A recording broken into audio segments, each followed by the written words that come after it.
ভারতে চিকিৎসা করাতে গিয়ে রহস্যজনকভাবে নিখোঁজ ঝিনাইদহ ৪ আসনের সংসদ সদস্য আনোয়ারুল আজিম আনারের মরদেহ উদ্ধার করেছে পুলিশ। সকালে কলকাতার নিউ টাউন এলাকার সঞ্জীভা গার্ডেন থেকে তার মরদেহ উদ্ধার করা হয়।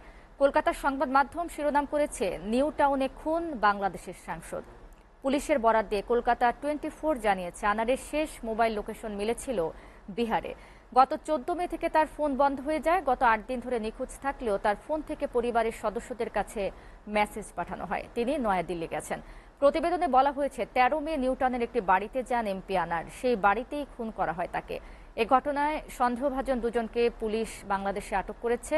আটক হওয়া ওই দুই ব্যক্তি সম্প্রতি কলকাতা থেকে ফিরেছেন। আটক দুজনের মধ্যে একজনের নাম আমানুল্লাহ।